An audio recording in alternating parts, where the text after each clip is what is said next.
Hello, Mike. Hi, Marcus. Great to see you. This is quite wonderful to see you again. I was trying to remember when we first met. I'm pretty sure it was 20 years ago. Yeah. Yeah, yeah.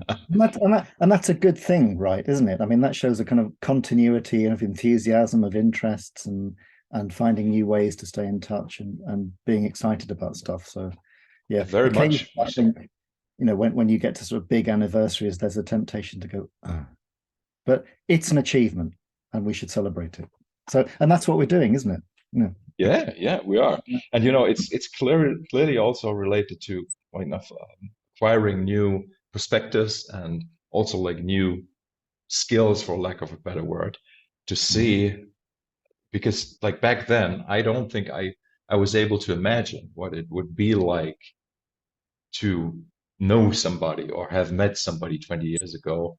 Uh, if Yeah, you know what I mean, like it really the yeah. quality changes completely, you know, Hmm. as you get older. Like, thinking back, like when we met, I was 30, now I'm 50, and then going back another 20 years, we would have been 10 years old, around 10 years old, and well, I actually don't know how old you are.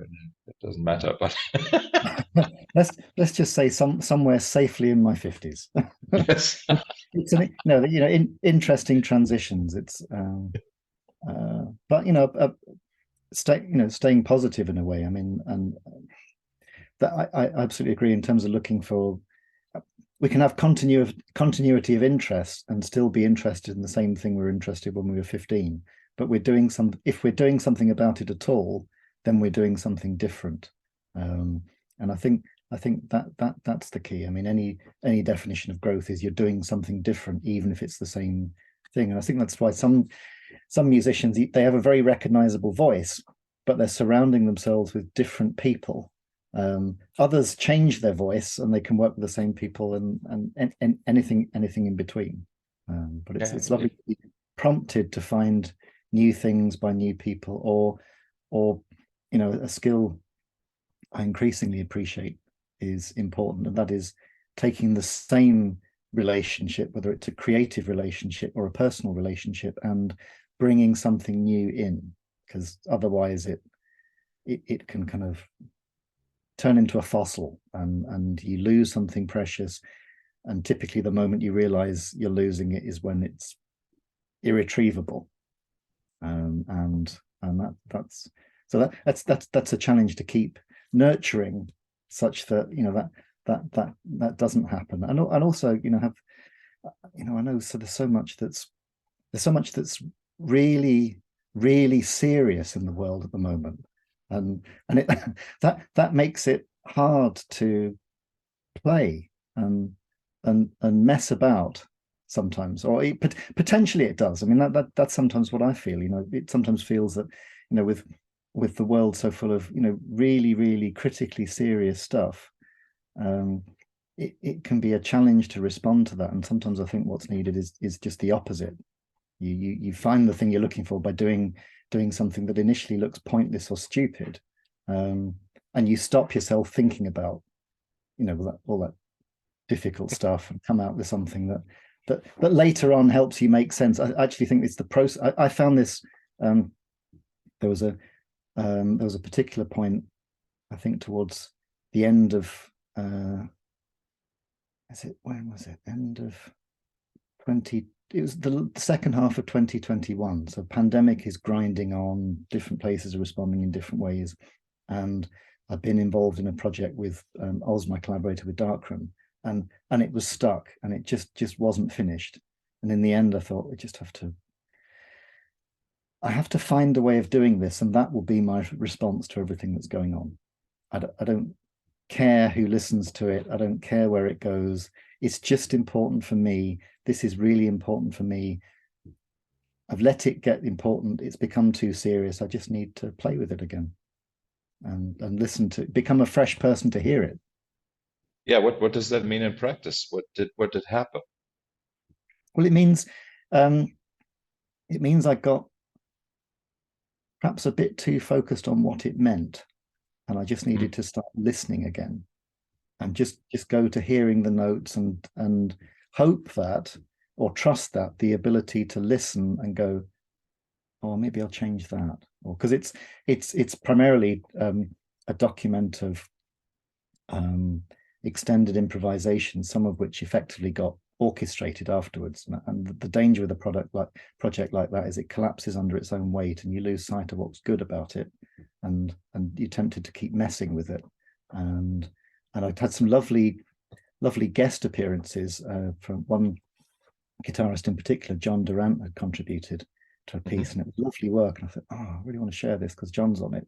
And I sought out another guitarist, Bill Walker, to get his perspective on it, and he sent us some tracks, and actually he wasn't very happy with them, and I'll never understand why.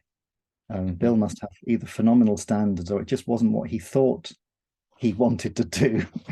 But when I heard them, it was like, oh no, give me this stuff, just keep giving it to me, and we'll do something with it. It's exactly what we need. And that was the clue. It was just to be able to play again and to focus on the sound rather than what it meant. But then all sort of having got past that initial difficult stage, I felt it all came together.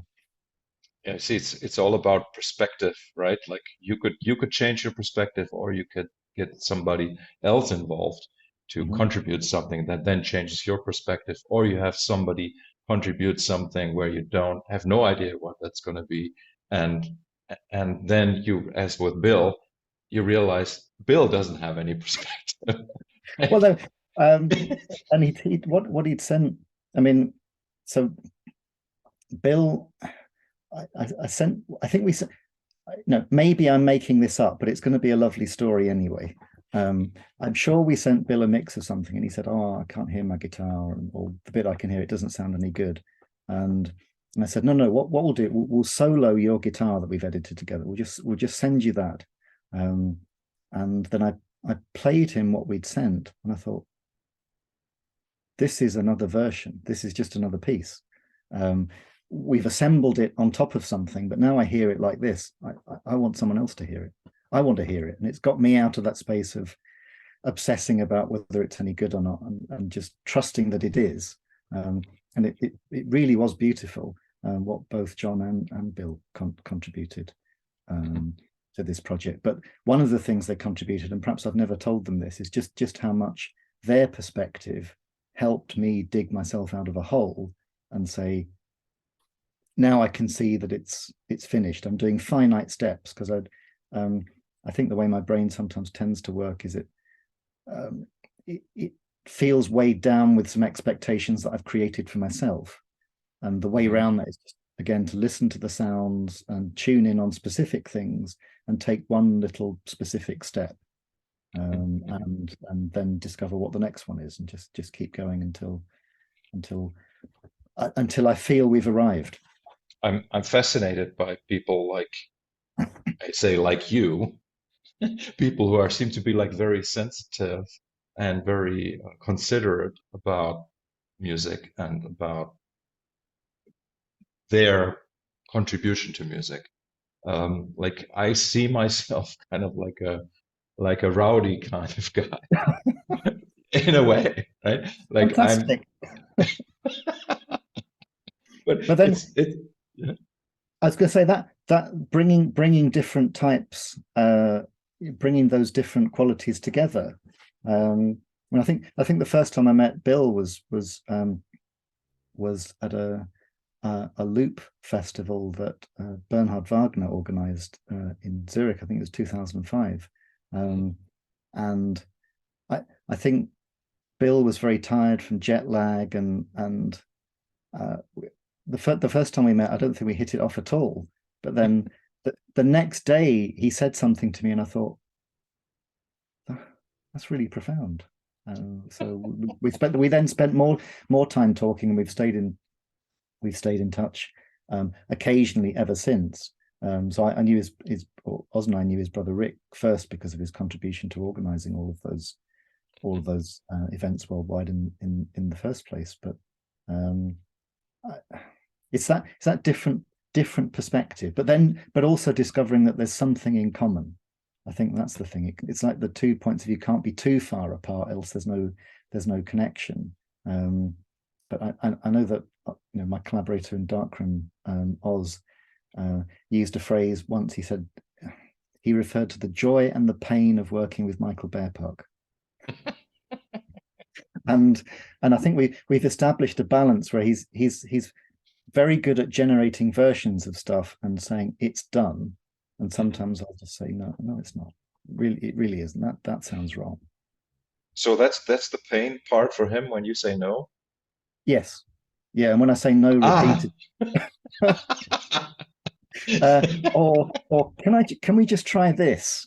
And it's like, oh, it's done. Just don't do that. But he's gracious enough to acknowledge after 20 new versions of something sometimes that, yeah, I'm glad we did that. That's better. So he doesn't hold resentment in a sense, but No. yeah. Again, it's a different kind of, it's trusting a process, but with another person. And sometimes he will just say, no, that's it. And I have to, come to accept that that's how it should be. And eventually perhaps I'm prompted that, yeah, okay, that is done now. It's also a sort of luxury, right? To, if you can actually create versions and sleep on something, even like if you sleep for 3 months, it's I think it's important, and but like that's what I meant. Like I don't think I have had that opportunity much in my musical career to work like that. But it's also, I think, like for me, it's because of my very own psychology, where I can work. I'm like a last minute guy. Mhm. I procrastinate, and somehow like the process of procrastination is actually where I'm doing all the preparation, Yeah. and then I'm just doing it. So that's also probably why I don't need to create many versions or have to sleep on it much, Okay. No, because all the work's already done. I think I understand. It's the incubation. There's something internal happening that prepares you for stuff, so that, or builds up a little pressure, so that when it really has to happen, and there's no opportunity for avoiding or considering alternatives, then the one that's meant to come out does. And I think I understand that in terms of performance, and so that's why we capture as Darkroom, when we have the opportunity to do performances, we try and capture everything, even if most of it just sits on a hard drive and Yes. doesn't get used, and then what's there can be reworked or added to. I mean, we've created extended works based on improvisation, and what I hope by the end of it is that I don't know the bits where we made 100 edits or where we just left something for 20 minutes and I fixed one click. Yes. But it Yeah. should be seamless. It's a way of putting in a recorded form a different perspective on what we ended up generating. But I know that if we hadn't done the live performance, I wouldn't have gone to that space at all. And So wouldn't. Sorry. do you guys usually build compositions on improvised material, or do you start? Yeah, right. Yeah, it's well. Sometimes we'll seed the improvisation, as in, Mhm. there's some kind of guide structure or maybe tone center or starting point, and some thought about how that's going to develop. But I suspect this has been another frustration for us. Sometimes he would be quite keen to establish a key center because he's playing bass clarinet, and so it actually matters for him. Whereas Mhm. I trust that I will hear it, and that's the right thing will come out. But I'm more and more, I'm conscious that it does help to seed things, because that's a way of pushing myself to be in a different place. Left to my own devices, I'd probably drift towards some kind of folky modal playing, and sometimes I want to do something different. So that probably I have to be a bit more conscious of it and force myself, and that also slows me down as well, which is great. Mhm. Mhm. Kind of keep some space in material, which means that if we want to add something to it afterwards, then it's a lot easier. But I'm good for punching out holes in stuff that's been recorded and reshaping it. And actually, the last thing we released is an album called Fallout 4, and the original recordings for that were done in 2012. um, and we have this kind of decaying exponential curve where we're getting infinitesimally closer to it being done. And we got John O'Podmore to master it, to tell us it was done. And even then, it's like, well, what's the right vehicle for releasing it? And we discussed with someone about doing it, and in the end, we both realized that in all this time, Oz, as Expert Sleepers, had set up his own label to release his own music. And he said, look, we're just going to release it this way, and let it make its way in the world. And then that was the next stage of choosing image to go with it, which we worked with Carl Glover, who produced something fantastic. And then it was an image we'd chosen about 5 years ago, maybe 6 years ago. And when we both looked at it again, we thought, oh, that looks really Cold War. It's at the particular time we were thinking of doing it, it was quite a scary precedent. And it's again what I mean about unconsciously responding to events and your memories of times past, and trusting the process. So to me, that's what it looks like. To someone else, it's just going to look like a Chris Foss painting from a 1970s science fiction paperback. You see, like the wonderful thing about incubation is that sometimes we can't be really sure if it's the smaller thing, let's say, that grows or changes to fit in the bigger picture, or sometimes it's the small thing that is constant and the world around it changes and suddenly it fits. So sometimes you like your ideas go through permutations. Other times the idea stays the same and the world goes through permutations, and then suddenly the pieces fit, Yeah. Because like when you say like you chose an image 5 years ago, which maybe like this year has a completely different connotation than it would have had 5 years ago, right? Yes. No, that's I get what you mean. It has an extra resonance. I mean, it's still, because it fits the music in terms of representing the number of pieces that are included on the album. It was always the right choice, and Carl understood our love of atmospheric 70s science fiction, but now it looks like something else. Mm-hmm. Mm-hmm. But in an oblique way. It's not making a direct point. I mean, that's kind of important to me as well. It's as with anything, whether it's a cover image or a title, it implies that there are multiple interpretations are possible. That's normally the test of a good title for me. If it's got at least two interpretations, then we're probably good. And so, as a guitarist, you said that like setting some rules is basically slowing you down. Mm-hmm. I know that for other people, like not having a framework slows them down. It's interesting to see how like the personality of the player is highly dependent on the context of improvisation, right? Mm-hmm. And when you play, because like something like obviously known you for 20 years, and I've seen you play 20 years ago. So, Mm-hmm. um, so I'm not saying it's necessary, but like in music, you have the timbre, you have the sound, and you have the pitches, right? So Mm-hmm. so there's almost like, so you could say like two almost kind of separate worlds that can be combined in different ways. You could have the same timbre and play all 12 notes, Mm-hmm. but then you can also like stack your pentatonic scale, and then that creates a timbre. And so it's like they are never really independent of each other. But how do you approach um, improvisation from that perspective? So how much consideration do you give the timbre, the sonic quality, and then also like the way, the phrasing, like say the articulation of the notes? Is that something that you do, say, automatically, intuitively, or do you use your Is it is hunches it there as well? is it conscious? That's interesting. I mean, next year it might actually be different because of someone who's asked me to test some things we can talk about in a bit. But I know that my kind of default is to have a very lovely, actually fairly traditional guitar sound.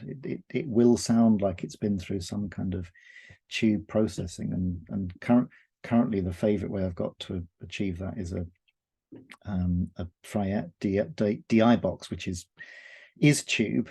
It took me several years to work out how to use it because it's really designed. I think it's designed for super high gain sounds, and I've never learned how to get those from an amplifier. I've always used pedals for them. So in the end, the clue for me for that was to use kind of dials that are right at the end of their setting, because actually it is a lovely just voicing. And having got that, it's a bit like using a good ingredient in cooking. You don't have to use that much of it. I find if the food's, if it's not quite so tasty, then you want more of it. And having something that sounds good for me is a way of saying I'm satisfied when I play this, so therefore I can play less. And in our music, that's a good starting point to not feel the need to constantly be playing. In terms of textures, then I suppose because I've pretty much always generated distorted tones with devices, then it's simple. I can have more than one device, and I've set up a small pedal board which has the kind of session musician distortion pedal. It's some kind of rat or tube screamer like device, because the setting I use it on does something nice to an amplifier input. And so I've got these almost two switches of something that's quite clean and pure, but slightly amplifier treated, and then something that has a little bit more color or grit on top. And then either of those can be fed with an array of eccentric distortion devices. And I've got one which is transformer based, which is it just says chaos on the front of it, and that's primarily what I use it for, to add some chaos. add chaos here, but very much conscious that it's a particular voicing of chaos, if that makes any sense at all. It will respond in a very, very non-linear way, and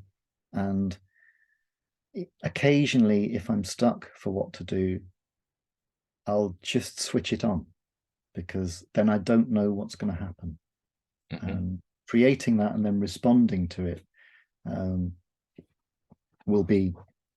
I'll know. Sometimes I'll very strongly feel that something needs to happen in improvisation, and my two typical instinctive responses are either to shut up so that someone else can provide it, or to come in with something where I really don't know what's going to happen. And occasionally that works out spectacularly well. Sometimes it doesn't, of course. But no one else knows what I was going to do. And that's the liberating thing. And I think the perspective I have on that is if someone told you to walk along a wall, a brick wall that's 10 centimeters off the ground, there's no threat there. If you fall off, doesn't matter. You'll just get straight back on. But if you made it 10 meters high, then all of a sudden it becomes very scary. Yet it's the same thing. You're doing the same task. It's just you're much more conscious of what happens if you fail. And sometimes I think musicians give themselves that perspective of like, oh, what if I fail? Or, what if I mess up? Or what if I look stupid? But my impression is that that's something that skilled performers have learned to control. And they trust that going out there, even if they mess up badly, it'll still be a memorable event. And there've been a couple of occasions when I've seen people mess up badly, and it's come to define the event because of how they responded, or what they did, or what was created afterwards. And that's what makes it special. I wouldn't necessarily put those things out as released music, but as an occasion, I can treasure them, because I that's the can habit of living. I can tell you from like having played hundreds, more than 500 performances in the last 10 years, that that's why people go to shows. They do want to take part in the recovery. They Yes. want to experience that, and they Mhm. also want to enjoy that. They enjoy the being on the edge that Yeah. most musicians experience when they're on stage, Hmm. right? And I think it's a wonderful thing that somehow you say, like you said, like you wouldn't necessarily put it out, but I find that one, I mean, I hear um, if the musicians are on the edge, it's something that kind of like speaks through the music to me, Hmm. and I find that very satisfying to experience, even in a recorded format, not necessarily live. Yeah, when you hear that, it's almost like that heightened connectivity, um, and that I think that's part of the reason why we typically use improvisations or performances as a seed for something, even if in the end it's completely deleted from a section, because there's something was captured there that if someone asks me to do an overdub on something, um, I know it's I'm probably not going to come up with that intensity. Sometimes it happens. Um, there was a Stefano Panunzi asked me to add some guitar to a piece he put together as a tribute to Mick Kahn, and I think on that occasion he worked out how to get something out of me because he said, basically, I need it tomorrow. What Mhm. can you do? Which is a great way of focusing things. And there was a moment when I was playing on it when I thought, it's like Mick's here. I was privileged enough to meet him a few times. I saw him playing with No Man with Tim Bonus and Stephen Wilson, and watch what he could do and watch that magic. But hearing that on my speakers in this room, it was a kind of it was an echo. It was like there was something there, and I was just reminded how special this was. So that part of me that was going to be lazy and not do it, I managed to overcome it because I said, well, I can't. This is just such a privilege to have the opportunity to do this. Um, and it's such a privilege listening to that playing. So it found its way through, and I think I generated something that had some kind of connectivity, even at a distance. I mean, I, I watched the Paul McCartney, a bit of the Paul McCartney concert from Glastonbury. I wasn't going to. I just happened to be thinking I would watch something for half an hour that evening, and of course I tuned in, and then I ended up watching the whole. I watched all of it. It was great on a number of levels, but there was one beautiful moment where some footage of John Lennon singing had been found and edited by Peter Jackson such that he could perform with it. I Mhm. was in tears watching that because somehow across the universe a connection was found, and it came to life in a really special way. And to me, I mean, I have no idea what it's like to have that kind of musical interaction or reach that kind of level of impact on the world. But it, there was just something so beautiful and so special, and it was that sense of constantly rediscovering something new in the music. Uh, really beautiful. I also love the fact that when he played stuff that wasn't the Beatles, he acknowledged the fact that perhaps most people there weren't really interested in, even in Wings, let alone some of the other stuff. He said, "Well, we're going to play it anyway because it's good," and it is. Um, so I discovered new things that Paul McCartney was doing this year, and they're really rather lovely. Yeah, isn't it amazing that music is such a lively, let's just call it experience, because it's never the same. Like you listen to a Mick Karn tune today, and then you listen tomorrow, and you may be hearing a different part. You may be like focusing on something else. You may have a different kind of emotional response to it. Like maybe there's even something that you've listened to even almost 50 years ago and you listen to it back now and you kind of you maybe you're reminded of an old feeling or Mhm. an old response, but then it's like in a very new context now as the adult. And I think music is just it's just so it's just so rich because of that. There's really no it's not a fixed thing. Even, and this is what I just said, like even if it's recorded, there's so much to it. And So, I also take that as like talking about music that we make, that we create. Like for me, it's about like if I can still rediscover something new, like over those that you said like 5 years that you're working on something, then that for me is sort of like a sign. Like even though I wouldn't be working for 5 years, but you know what I mean. Like if yes, I can yeah, keep hearing it differently, then that also tells me that it may be done. You know what I yes. mean, right? So Yes. Okay, I know. I so it's got um, your perspective changes and evolves. It has the cape. You, it's such that you continue to care about it.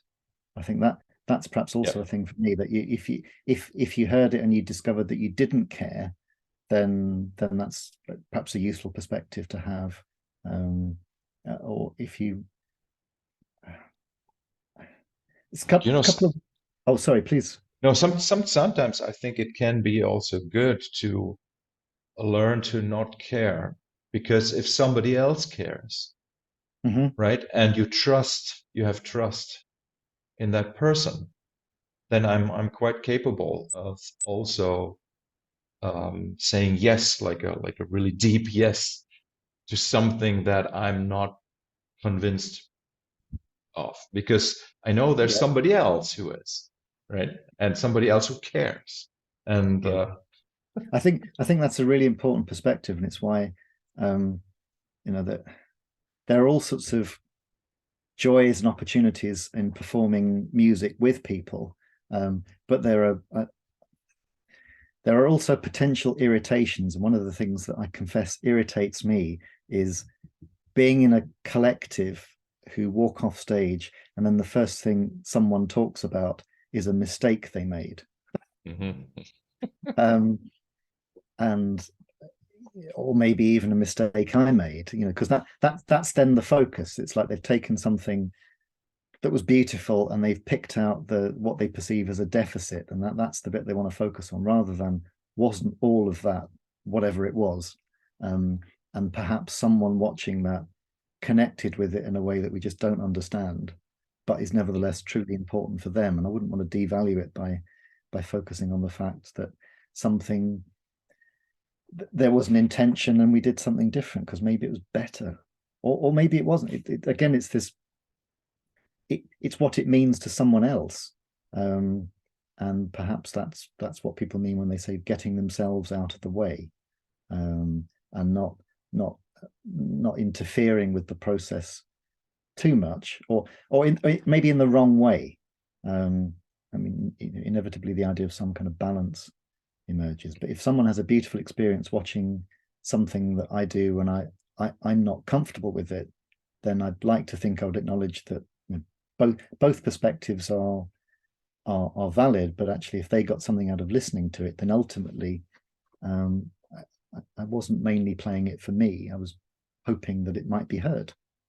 And I'm actually prepared to give that other perspective um, something, which is partly why I think we labour recordings a bit, because um, I think I sometimes think that part of the reason some projects I work on fall between different areas of interest is because we'll make music that on one level is perhaps a little bit challenging and experimental, yet for people whose whole world is that kind of music, it's almost too accessible. It's Yes. almost perverse. We'll work on an album for 10 years. It'll include some really kind of grainy synthesizers and drones that build over 15 minutes, yet we'll master it as if it was recorded by Trevor Horn in Psalm West. And And I think that's wonderful actually. It's Mhm. like this is the care with that you are taught that we were talking about, right? Like in the end, like you care about your experimental music that maybe like let's say 80 people in the whole world will appreciate. Yeah. But you just Uh, treat it with care, and I yeah, think it'll become that's effort. wonderful. It'll become effortless. If it sounds like there's effort in it, I think this is something I really got from Tim Bonus. If it sounds like your sort of furrowed brow, sweating over it, then I think I know he said a number of times to me he gravitates toward music where it sound whatever it is, it sounds effortless, even if it wasn't. Yes. Uh, and Yeah. that music that has that kind of quality that kind of goes beyond whatever the effort was in creating it. That for me sounds magical, rather than hearing the difficulty in the solo or hearing some aspect of the of the composition and feeling that someone needs to tell me how difficult it is. And I think that lots of transcendent players maybe have that ability, but they don't necessarily feel the need to bring it out all of the time, or use it in a certain way that demonstrates that they're testing their ability. That they just have it and they have the confidence in it, and they'll do the right thing with it, whatever they decide that is. I think with really the absolute greats, it's you really need to analyze stuff. You really need to consciously deconstruct it in order to understand what is actually happening. So like the complexity and well, we both know that we love Mike Oldfield's music, right? Mhm. So it like is the best example of effortlessness, also the best example of somebody having like a very, very distinctive voice. And but like he's always changing what he does. He's always changing the context, Mhm. like even trying to force him, trying to break it, even trying to break himself somehow. Um, but the resulting like the melody may sound like super simple, and then you sit down when you sit down and try to play it, and you realize, oh, what's happening now, this the melody goes across 3 octaves. Like I never experienced it as having that complexity or having, and I am completely on your side or on Tim's side, like to say that's kind of like really the highest form of art where the complexity is doesn't doesn't matter. It's not important at all. Yeah. Yeah, And and I think sometimes the surprises in his music, they're in surprising places. I mean, um, because some of his live performance history, even before Tubular Bells, was as a bass player. He is a remarkably good bass player, and his bass lines, sometimes I'll listen to those and think, where did that come from? Um, and it's a fascination in a number of fields for me. How did someone think that? What wires got put together in their brain such that that was the natural thing to do? Because it sounds effortless, but also you know that however much you work on your own craft, you're never going to come up with that. Okay, at a certain point, that's fine. But occasionally, you think, particularly, Mike's a great example. You think, oh, I wish. yeah. Obviously, he's where I stole that kind of folky modal thing from, because he does that so well. But then, you hear him perform. I think it's with Robert Wyatt, isn't it? And he Mhm. plays in a much more out way, or occasionally he's you know, pieces where he is put in a different context when he allowed other people to do that. Um, and something comes out, and you realize just how phenomenal he can be. Let's say it can be, because um, I'd even pick out not all of his song albums, but some of the pieces there. It connects in a way that's truly heartfelt. I think he's one of the people I admire because of his ability as a player, but also because of his perspective on the whole thing. Um, to be able to conceptualize an album and put it together and hear it from start to finish and hear how pieces fit together. And I think, you know, I think he's consistently underrated as a guitarist. nobody really thinks of him as a bass player anymore. But as an arranger and producer, I think, and to be able to do all of those things, I mean, there aren't many people who've genuinely acquired that level of mastery and consistently innovated that way. And yeah, my path is completely different, but I got an awful lot of listening to his arrangements and thinking that he'll even make a reverb talk, or you can hear how he's changed that as part of the arrangement, whereas someone else just might have put it on as a preset. He's shaped it, and it's talking to the lead voice in a dialogue. He's doing call and response with an effect, and now with plugins, everybody's got access to those tools, but are they using it in that way? No, they don't let themselves voice something like that, perhaps. And like speaking of like modern times of digital audio workstations and click tracks, and like the tempo is always set when you're opening software like that, and then I mean, you must have seen some of Mike's performances, like the videos of some performances as well, like how bloody serious he is about the tempos and stuff. Like where you can see where like the band has to slow down, has to speed up, has to have like an immediate tempo change in place and stuff like that, and where he's like you can see like I was struggling to make this his vision or his understanding of how it should be actually felt to the performance so that they can follow. And I think that is sort of like an old art in a way. Well, not old, because like obviously conductors do that with orchestras, right? But this meeting point in, say, like instrumental music, but rock music, loud music, compared to just purely orchestral acoustic music. I think that's just a wonderful thing, and that is something that sort of I don't want to say that it's a lost art, because I don't believe that, but it's just something that has become so rare that people have that freedom, and that they use something like not just like change of key or the change of texture, but also the change of tempo, the change of density, as you say, like the change of the space and these things. And that's why I'm with you that we can all learn a lot from people like Mike Oldfield. And also potentially in performance, you've got the ability to change volume, and Yeah. I suppose the experience I have working with Stephen Wilson as a guitarist is, Tim Bonus is a quiet singer and Stephen Wilson is a loud guitarist. So the fact that we ever managed to balance the two of them on stage, that's a challenge as a starting point. how that ever worked is a mystery. Are you allowed? Are you a loud player? No.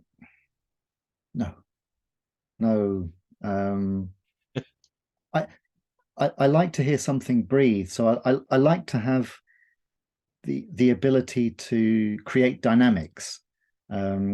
And if it's a context where there's acoustic drums, then I don't want to be caught out, because the drums have ramped up to something very, very loud, and I'm using a little 5-watt guitar amplifier that hasn't got the ability to match that occasionally, but I can't stand hearing things that are too loud just for the sake of it, or where they're kind of at constant dense volume. It's a speak softly but carry a big stick, and occasionally use it. I think it's for occasion, but it's this other variable, and also because the thing I value really is control and dynamics.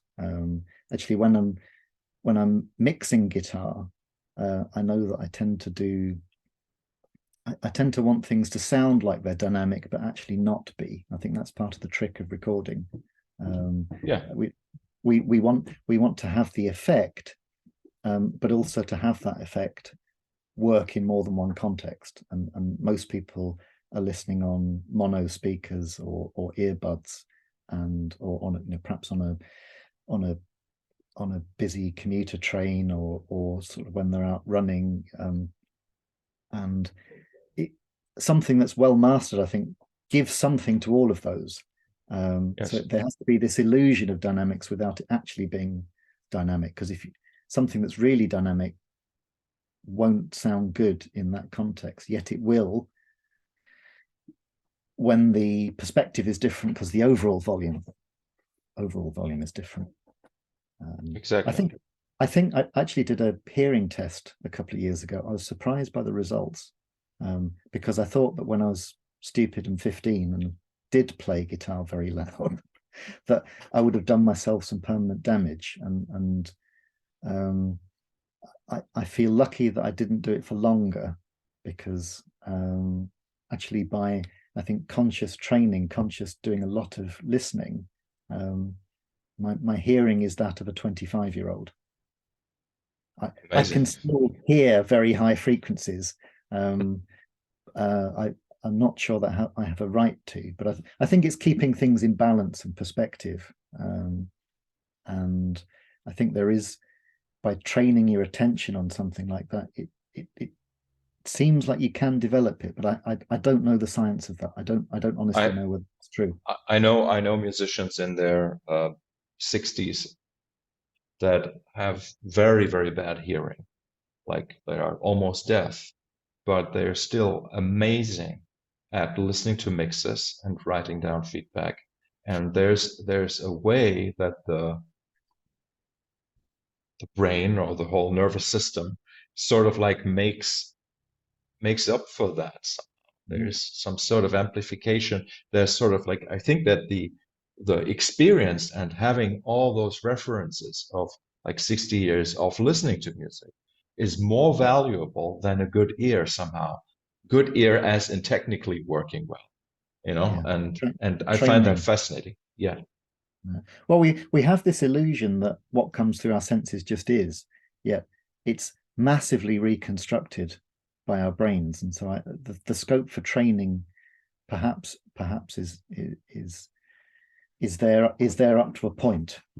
Um, no, that gives me hope in a way. I don't know how Stephen's hearing is so good, given how much he enjoys hearing his amp cranked, but I know that clearly he's someone who has that ability to conceptualize whole projects or even his career to some extent. I mean, that really is next level.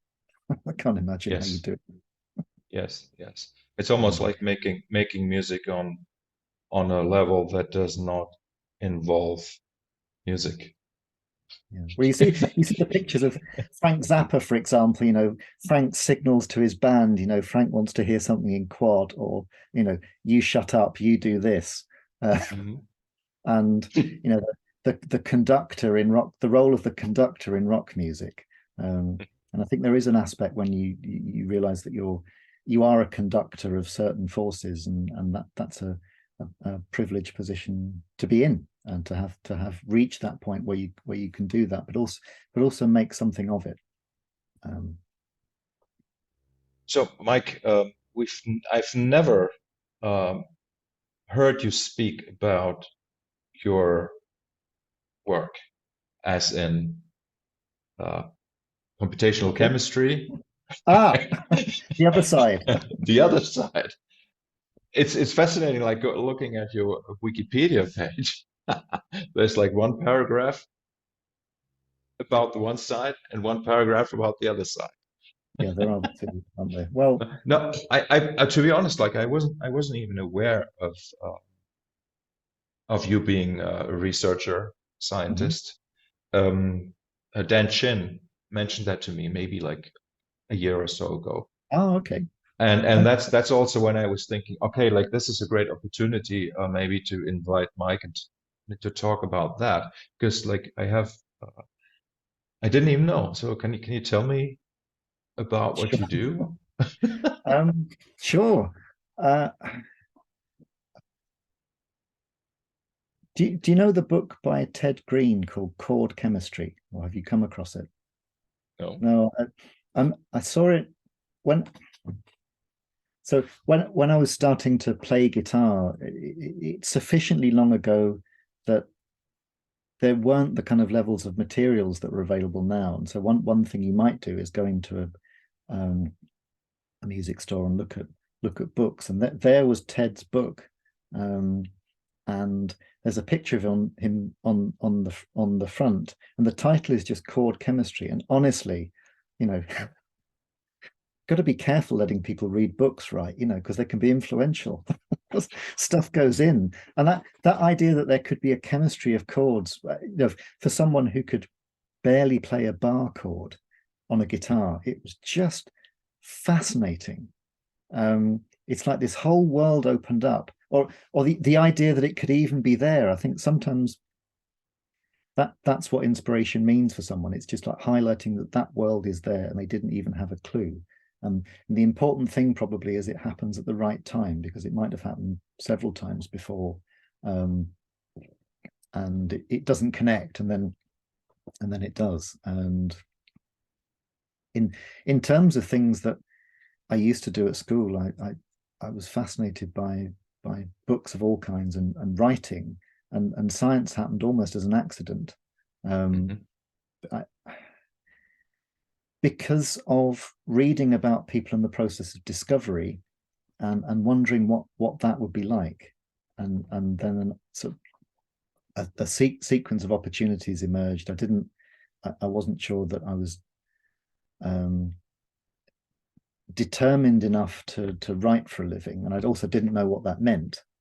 There wasn't a clue about what that would be like, but I sort of knew something about, because by science, because there were lots of engineers in my family, and this was like, oh, it's kind of close enough, but it's also straight, you know, it's this other way of looking at the world. And I became fascinated by chemistry and how things combined, in the same way that I became interested in, you know, what is the chemistry of music, what's underneath, what makes things connect, and why does something sound good together, and some other stuff not sound good together. And to me, they've always blurred a bit. Actually, when I went to Bernhard's Loop Festival, I think there was a photo from that event, and I looked at it and I thought, this looks exactly like a scientific conference photo. You know, everybody's gone off to give their talk. They've done their half-hour presentation. They've had questions afterwards. People get together and they swap ideas about technologies and latest developments and other things they've come across. And I promise you, it's the same. It's identical. And also that sense of keeping wanting to find out things and be interested, and then the challenge of making them into some kind of career, and balancing the two. You know, I feel very privileged to have had the opportunity to take things that I was interested in when I was 15 and still be doing them 40 years later, and have the chance to make a contribution in both fields, and also to some extent to, and you know, this is something that's increasingly important to me now, to provide something that's left behind so that others can reuse or not, if they want to, whether that's kind of instruction, or something written down, or shaping something that I know will happen perhaps when I don't have time, or just, you know, simply won't be around, whether that's because of lack of interest, or because I simply can't, because I can't anymore. But there's something about the process of doing them that's very similar for me. The thing that's distinctly different is how you know whether something's true. What's the definition of true for you? I know what it is. So scientifically, things that are true are so because they're testable. Now, whether they're ever actually tested is something that's causing quite a lot of debate at the moment, particularly when you have experiments that are so difficult to do, or where only one place is set up to do them. But the principle that someone could test it, and reproduce it, and come up with the same conclusion, even if the details are different, I think that's something vital to hold on to. And as an aside, I feel that it's something, you know, I used to think the argument in favor of that was just sorted, and we wouldn't be coming back to questions that were essentially unscientific, and I think that was naive of me. I actually think it's a responsibility of people who have some understanding of the process to be open and honest about it, and for all its faults, it's a way of generating consensus and understanding that's testable, that's in principle testable by someone somewhere else, and it's not a question of authority or someone saying that it's so when it's not, and that increasingly seems important. It seems important to be reminding people that there is such a thing. In terms of music, it's whether it's right or not, whether it feels right, whether it's got that quality that goes beyond. It's not necessarily, and this comes back to Mike Oldfield. He wrote in his or it, yes, he let's say he wrote in his book of showing something in a music class once, and a teacher looking at it and saying that's wrong, and then they played it and they heard it and it was like, that's beautiful, but it's wrong. It doesn't fit. So therefore, there must be some quality of rightness about it. And it's not unique, and it's a function of time, but there's still something that you can hear when you get there. And I think that's sometimes why we take so long over things. It's because I'm not quite sure that we've got there. And then eventually, my kind of snail process, I realize we've kind of crawled over the line at some point, and we probably are there. Or kind of not sharing it will somehow feel like a loss. No, mathematicians have a really rigorous definition of truth and proof, and physical sciences kind of drift down because there's an extra empirical or observational aspect. And I think all of those can be applied to music. You can have a useful theory, you can have a theoretical understanding that generates something that's rather unexciting, and just the joy of noise, and wow, what does this button do, and a perspective on that, and enough to know that you can see the shape emerging, and then it turns into something that means something, and potentially even lasts. So I was going to say just like a few minutes ago that I'm tempted to ask you about the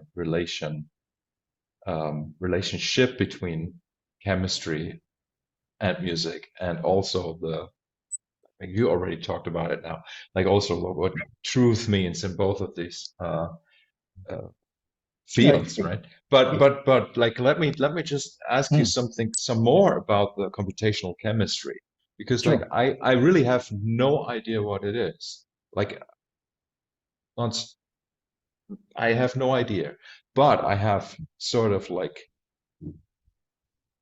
I could make up ideas, but I don't want to do that. I want you to just give me an example, or give me an example of what you're doing. Okay. So Christmas Day last year, um, I watched the launch of the James Webb Space Telescope. This is this thing that's parked in a distant orbit from Earth now, and is sending back fantastic pictures of distant galaxies, and that was part of its mission to capture better versions of pictures of objects in deep space. But it's actually a chemistry instrument, because one of the things you discover is out there is molecules, collections of atoms bound together in regular structures that have properties that you can measure. But it's such an unusual environment because it's such high vacuum and there's no liquid out there. As an aside, one of the perspectives I've got from thinking about all that stuff is just how unbelievably special this planet is. Liquid water. I don't know where else you find it. For example, the comets are icy, but space is solid and gas. There's no liquid water anywhere else in the solar system that's been discovered, as far as I know, and we critically depend on that. So we better look after here, or find ways to renew here and make it so that it is possible. It is possible to stay. So James Webb Space Telescope actually looks like a certain type of molecule that's made out of carbon, and it has these regular structures. And people developed all sorts of insights from trying to measure stuff. But the discipline that I got very involved in is the one that says we can calculate what properties a molecule will have and understand why it has a certain structure, and understand what the possibilities are for it to absorb light and give off light, and the things that they see with James Webb Space Telescope. So is this like the geometry of the molecule? Is that like what is the math? Like what are you dealing with in terms of data? You know, like Position. Wow, this is fascinating. I didn't think we were going here.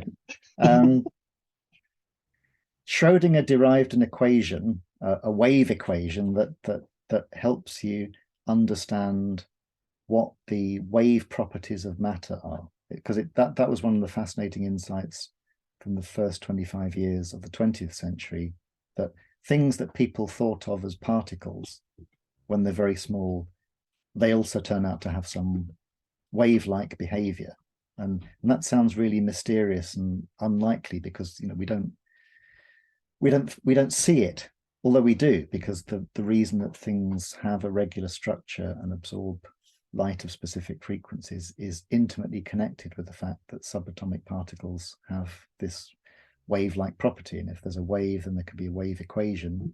And Schrodinger determined a wave equation for electrons, or collections of electrons, which are what holds molecules together. There's these stable arrangements of positive and negative charges that we're all made up of. We just take it, take it for granted that there's only 118 elements known.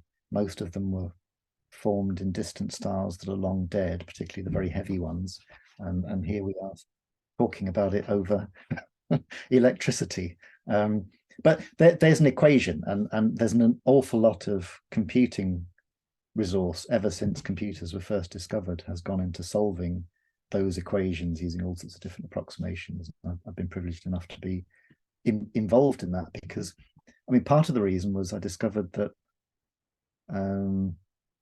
in terms of doing things in a laboratory,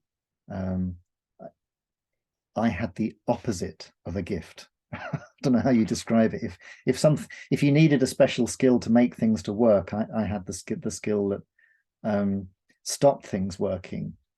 But there are a number of theoreticians in the past who've also had that.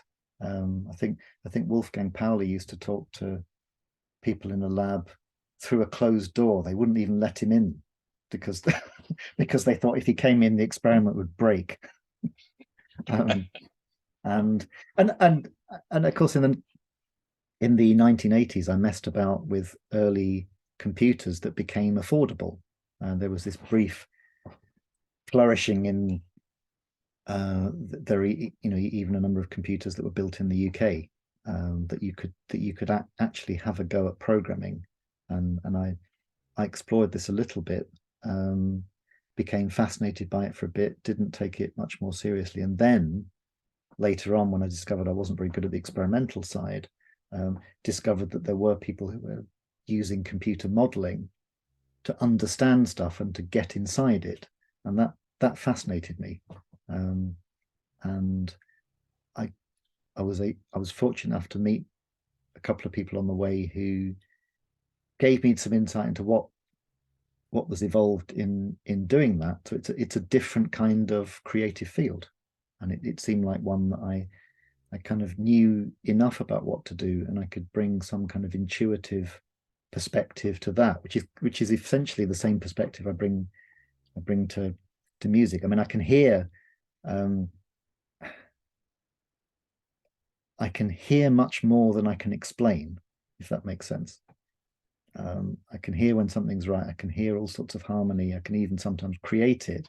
But if you ask Mhm. me to explain what principles were being used, I might struggle. And honestly, that's the same in science as well. I think the thing I've trusted is a kind of intuition that says, "Oh, Mhm. maybe this is interesting," or we should do that. And that was how I stumbled across people working on molecules in the interstellar medium and calculating their properties and trying to explain why they're even there.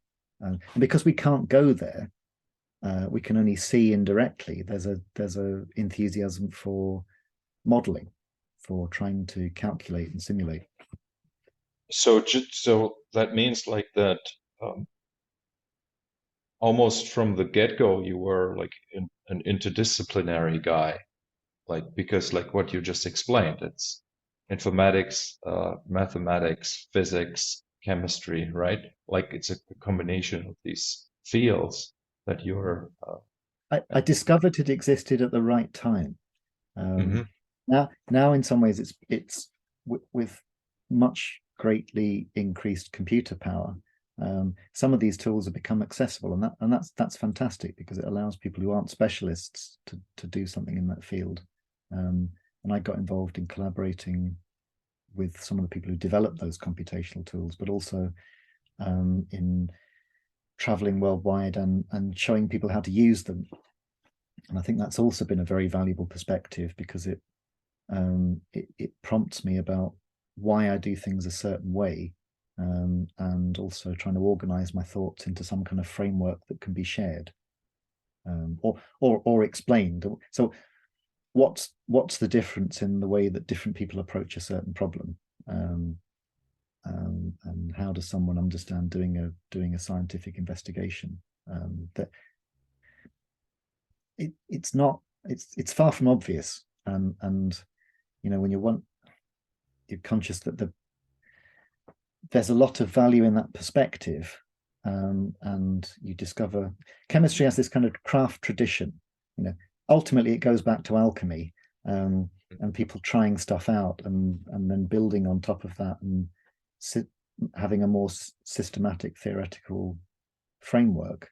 But there is very much this craft part of it, and so even though I'm not mixing chemicals or doing experiments that probe things, um, on the computational, on the electronic side, I think there's still a craft tradition. There's an understanding of how to get things to work, and that's surely true in music as well. Whatever field it is, whether you're exploring the kind of outer reaches of Ableton Live or playing the dulcimer, there's a craft tradition you can pick stuff up from. Oh, yeah, it's the I don't know how to say, like the constructional principles of chemistry that you need to know in order to sort of translate it into programming language and also to then apply those equations, and to and do like to do something with them. Yeah. to do something with them. Like what I'm interested in, just I mean, obviously I don't understand much of what you're saying, but um, so are you basically just like working with uh, real, let's just say real data? Like, are you investigating the real world, let's say, even if it's out there in space? Or maybe, and are you also like running, let's just say, simulations to sort of like find new, I don't know, like new combinations, like new molecules that, like, what, you know what I'm trying to say? Because there's, Yeah, yeah. Marcus, you've got it. You understand that it's both. It's exactly those things. Um, yeah, okay. there is the trying to rationalize what's seen. Hmm. Um, someone, I mean, James Webb produces beautiful pictures, but at a certain level of detail, what it's going to produce is a bunch of lines or patterns, distributed across frequencies, and people have worked out how to decode those and understand what it is that's generating them. So one thing you want to be able to do is understand an existing experiment, but then the next bit is, can I use those tools to make a prediction about something? And so for several Hmm. years there was a debate. Um, there's been a thing called the PAH hypothesis. The PAH is polycyclic aromatic hydrocarbon, which is a type of molecule that's believed to exist in the interstellar medium, and it's such a good idea, but but it applied to a whole class of things, and no one had ever been confident that they'd seen a specific one until relatively recently, and that was a combination of observational astronomy plus calculation. And it turned out there's a particularly symmetric molecule that has a very distinctive way that it vibrates, and you can match those signals onto some lines that are seen out from observing a particular dust cloud in space. And when the two coincide well enough, you think, well, okay, there's some chance it's not that, but it's looking pretty good, because that model also explains some other stuff that's seen. And when I used to watch astronomy programs on TV, and the idea that 45 years later, I'm doing calculations and helping people to do them that actually link up with this stuff. It's like, wow. Yeah, that I It's have to big. say that is just amazing. And like, and you say this, I mean, like what you say, it's in fact it's just one side of what you do. How do you make how did you make this happen? Like what, know what I'm saying? Like Yep. Um, that's a really good question. um, let, hmm. I think I broke a few things on the way, and some of those things I'm really sad about. But it's through lack of understanding. I mean, you can be interested in these things, and then other things that are important in life, they don't get the attention they need, and it doesn't work out. I mean, the simple answer is keeping going, um, and being open to opportunities when they come up, and also at a certain point deciding or realizing that that's who you are, and you have a distinctive perspective on things, and that has value in its own right. And perhaps it's the point where you stop trying to be other people or other people's expectations of you. Um, and I would say that happened relatively recently. mhm. That's an ongoing process. It's not like I woke up age 21 and thought, I know what I'm doing now, um, and I'll just keep on doing this. It very definitely wasn't that. Um, how to balance the two? Um, that's partly a diary problem. You talk about sort of doing things at the last minute because they have to be done, and I recognize that. Sometimes I take a long time over getting something written or prepared, but I will have created the need to do it. It's not like I'm constantly inspired by stuff. Sometimes what I constantly want to do is sleep, because that's also very important. And um, if I need to prepare for a concert, it really I don't prepare for concerts in the abstract. That I prepare because it's there, and there's an opportunity there, and that's how I kind of stage myself into doing stuff. But I didn't know that I'd be here. Honestly, there was no big plan. It was keeping going, but also recognizing that both were important, because suppose the question is slightly different. You say, well, why didn't you focus on one or the other? And it's like, but I really want to keep doing both. I want to do both, and maybe one offered one set of possibilities, but the other was just too exciting and interesting. And if I remember when my brother sold his drums. I don't think he knows just how much of an impact that had on me, because he clearly decided that he was going to move into a different phase of his life, and drums were no longer part of it, and music was something he put away. Um, and but I knew enough to know that he didn't look happy. There was something about that moment.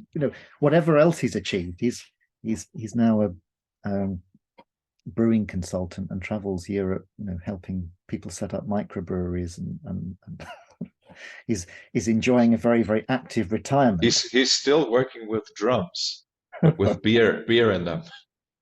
Yeah, he ended up getting very involved in and sort of liquid and living processes. But Yeah.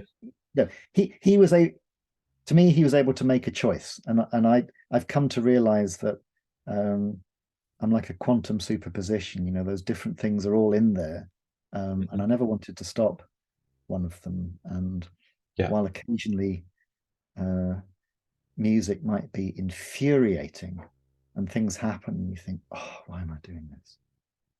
So It's would you say that you're as passionate about computational chemistry as you are about music?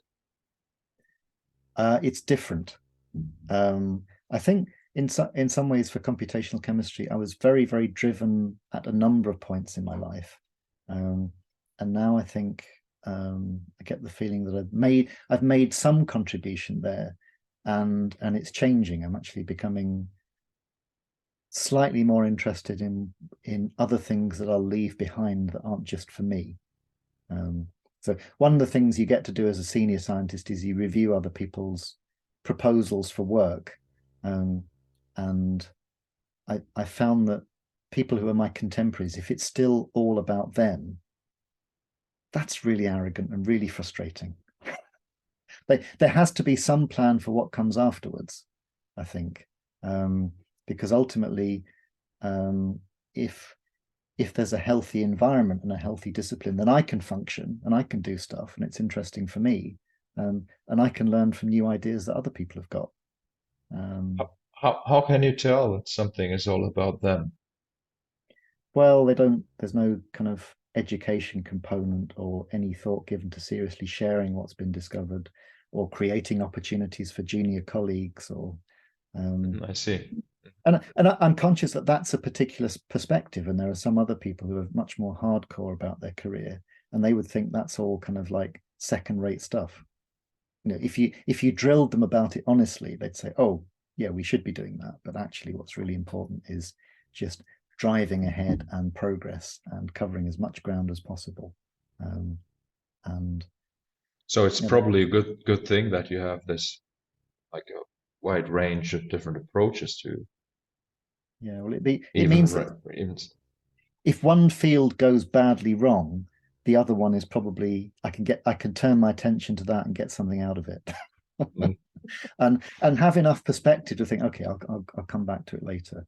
And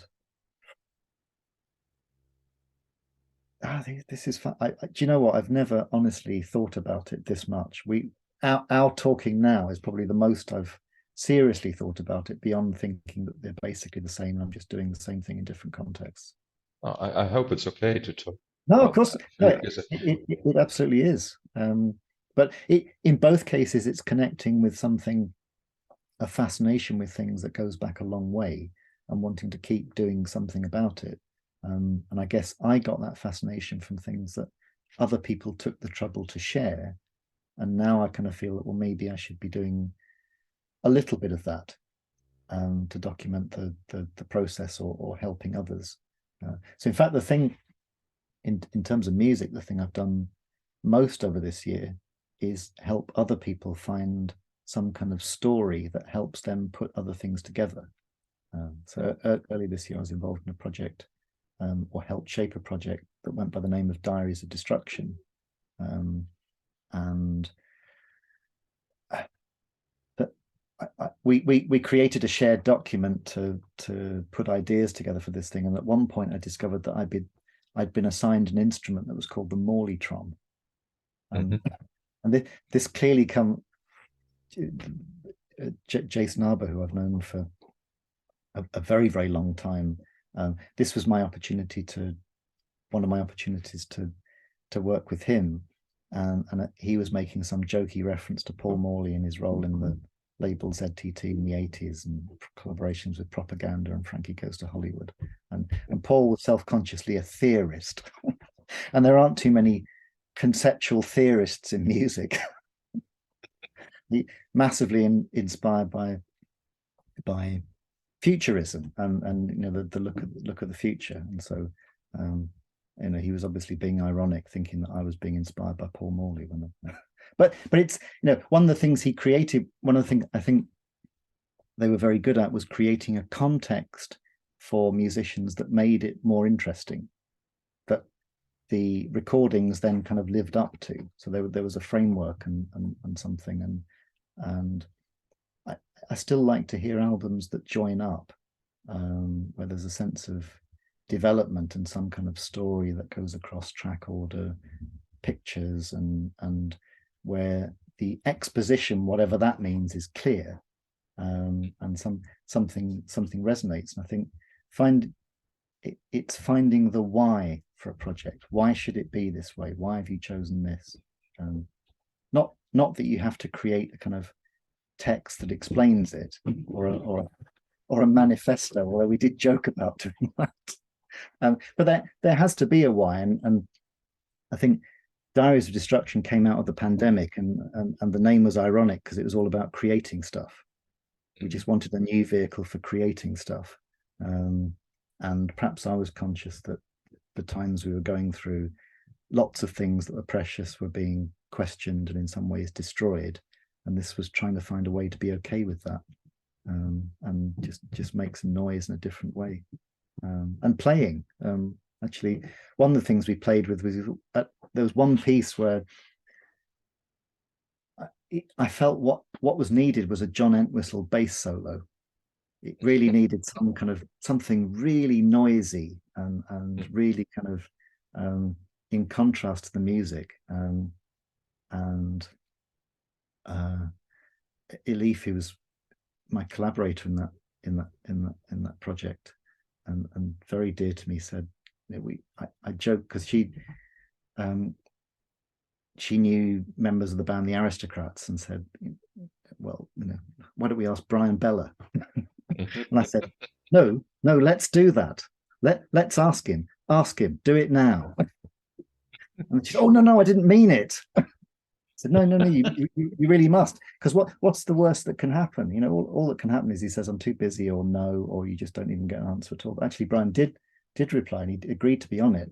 And then I think we sent him this kind of rather haphazard brief, and then he, like a consummate professional, several days later, he sent back what we needed. It wasn't what I said.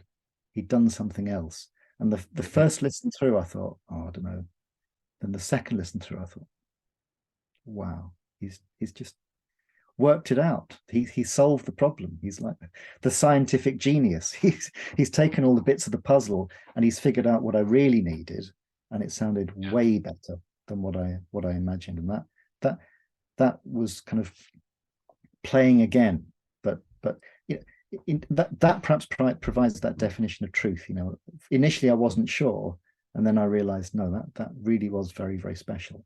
And I think it was very special for Elif that he answered and took it even half seriously. You know what you just said really shows that in music it's not one person's truth. It's a collective truth. It's Brian, and I he educated me. he educated you. Like you have already given me a really profound insight. I don't even know if I want to go into detail what that is, but you said sometimes we don't have to. Yeah. no, it's just fascinating, because I am mostly working in, it's not true, but I'm saying like I'm mostly working in the field of music. So even like my educational work is like strongly connected with music in some way or another. But you sort of like having expertise in different fields, in quite different fields, I'd say, like the arts and science, and you being I don't know like what word would be appropriate, but being like an expert or specialist or whatever, or something more than that even, in at least one of those fields, let's say, right? Like, because I don't know which field you yourself could consider to be that specialist in. But like what I mean is there's this there's a point at which other people won't be able to follow what you do. Hmm. And I mean that I mean that that's a good it's a good thing. Like I know that like maybe in our culture it's always being kind of presented as something that's not good. Like if you can't explain something, like then you don't know it well enough. Right? There's like the saying, at least in German we have that. And Hmm. and uh and I sort of like realized now that I was talking to you that there is like I mean how could you possibly explain to me something in even like 1 or 2 hours that took you most of your life to learn and understand Yeah. and develop because you live it, you are living it.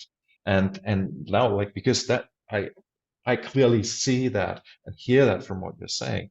And then I was thinking about myself, Marcus, like talking to myself, Marcus, that's what you do with music.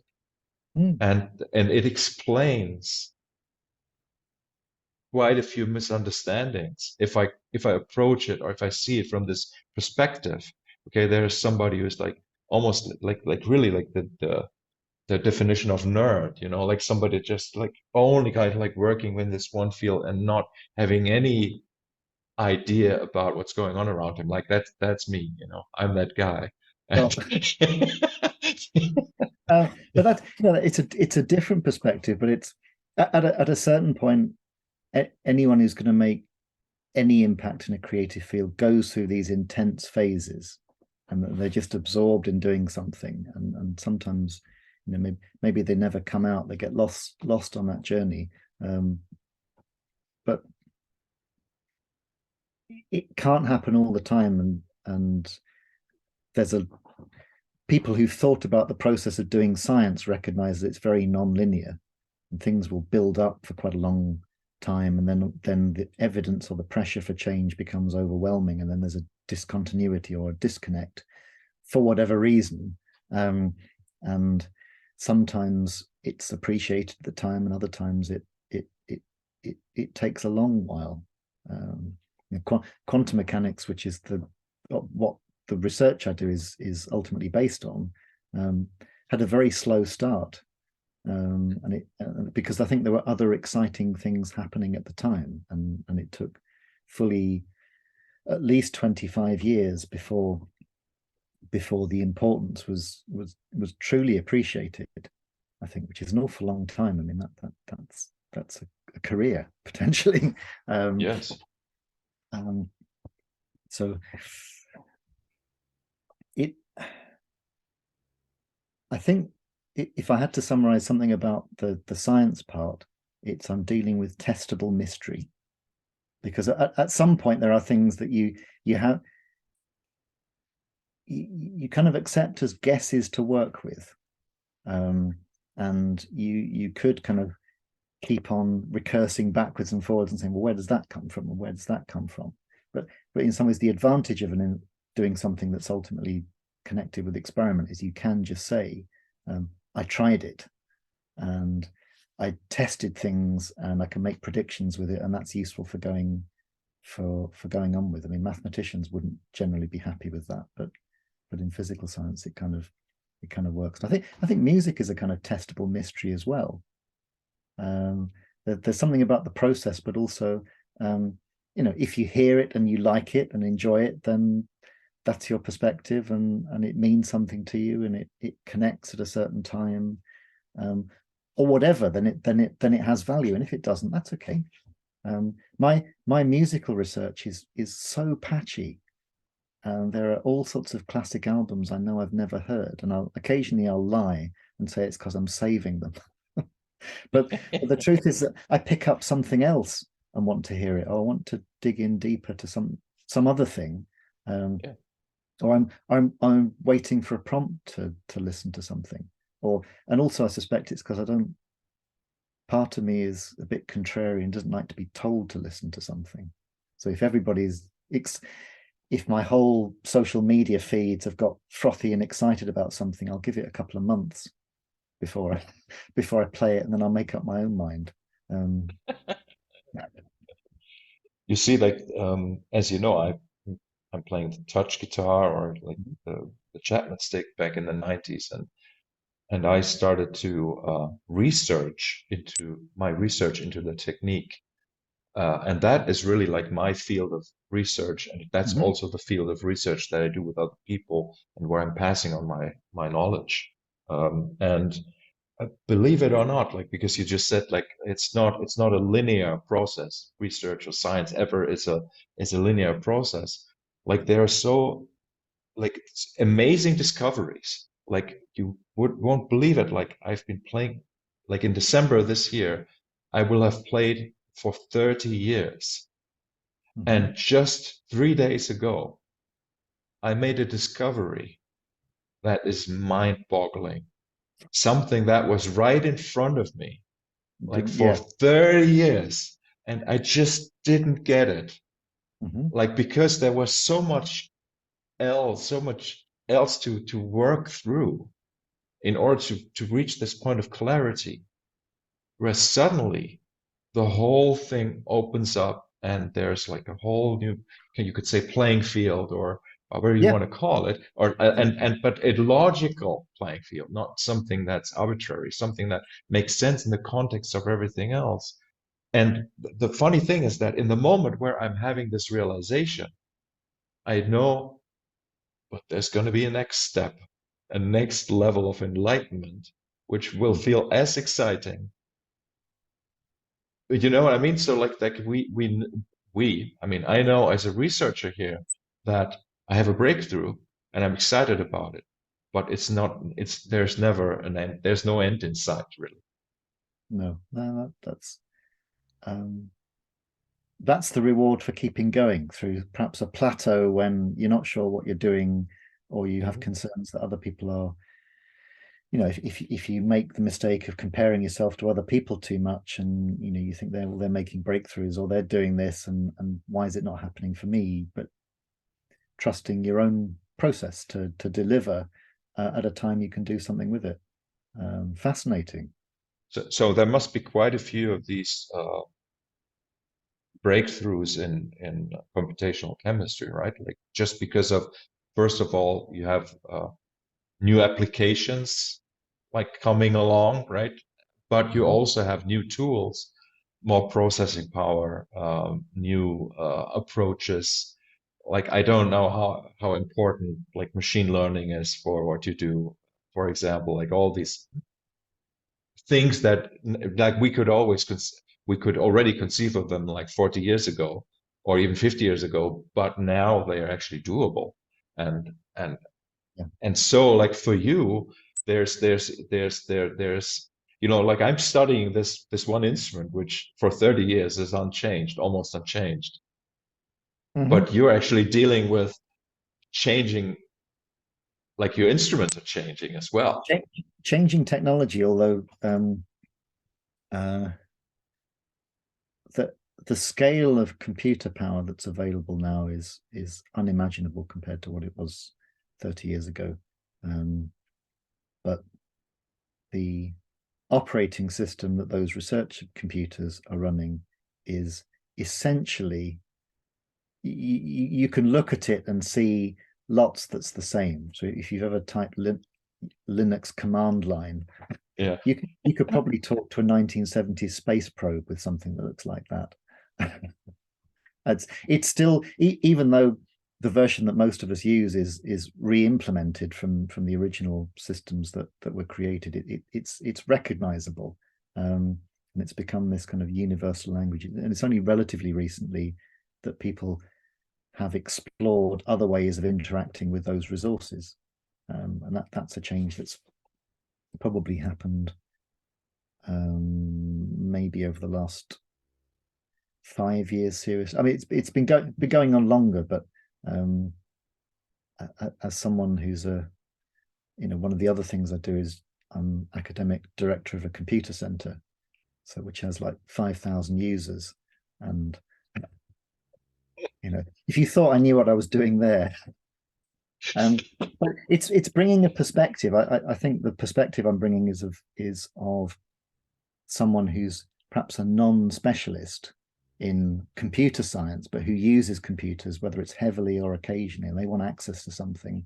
And it's turning a thing a slightly different way around and focusing on what someone wants to do with it rather than necessarily the science of the computers themselves.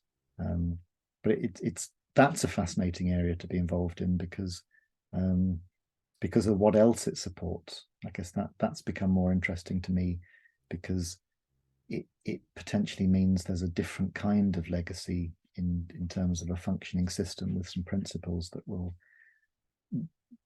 be superseded ultimately and replaced, just like our own bodies are, but will carry on functioning probably beyond where I'm interested in or able to do that stuff anymore.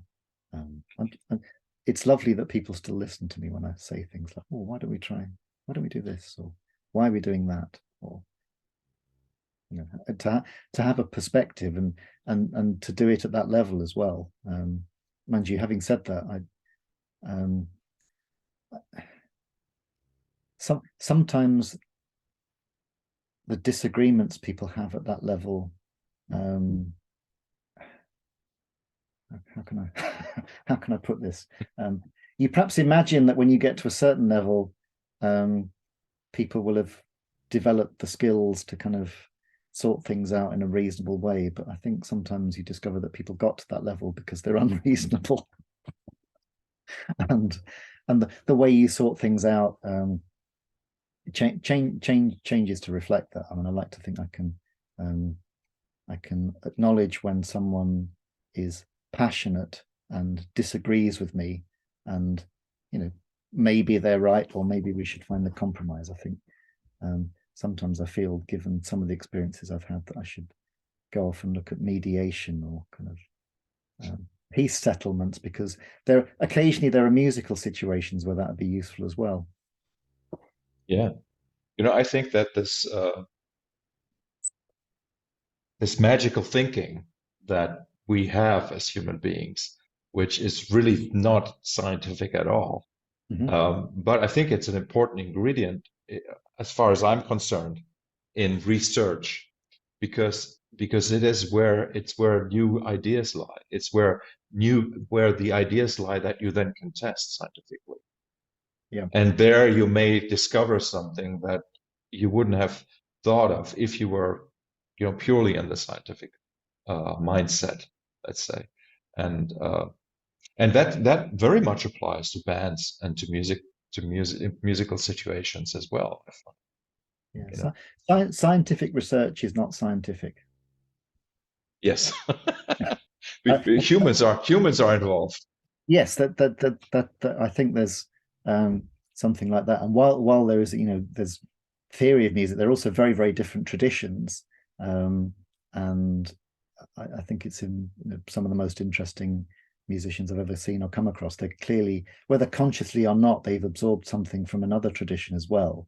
And they bring that in, or they just shock you. I mean, I remember the first time I played David Bowie album, Scary Monsters, and that was where I discovered Robert Fripp and heard that guitar. And I remember listening to it with my jaw on the floor, thinking, what process is going on there? that someone could do that. How and change between those kind of really intense out there energies, and then something that beautifully sits with a piece and absolutely makes it. And my experience of listening to music around that time was of hearing things that are kind of so far beyond what I can imagine ever doing, but not giving up and being depressed by that, but actually thinking, well, let's just try some stuff and see what happens. And that's been the process. It's been very DIY for me, even though I recognize that some of what I do in a couple of fields has reached a level that's quite sophisticated, but yet it's the DIY that's got me there, the kind of trying stuff out and figuring things out And I still look at people who have, great theoretical ability or ability to do other stuff like boss people around and well, I want to absorb some of that sometimes, or have access to that. And I suppose one of the discoveries there is that you can consciously, to some extent, shape your thinking process. You're not constantly responding. The analogy I use is of someone who's got a boat with a sail and they're trying to make it go in a different direction. Sometimes you can just be blown around, and that's fun. And other times it's a lot of effort, but you can consciously drive yourself in a particular direction to have a new starting point. And at that point, when we even get a handle that we can shape our thinking a little bit and push it, it's exhausting, but it's also a very valuable skill, because it's the sort of thing that can stop you instantly reacting to something in what's potentially a very harmful and destructive way. Not all the time, but it at least shows, having seen that it can be done once, you kind of get the sense that maybe it could be done in other times. And that's why bands are so fascinating, to watch the way different people respond to situations, sometimes unconsciously, in a positive way. But then, of course, that's why people can't. I value the ability to collaborate with people over long periods of time, and that's been an enormous privilege for me. But occasionally, you see why it couldn't continue working for someone. They just reached a point where there was no way back from a misunderstanding or something that happened. And Yeah.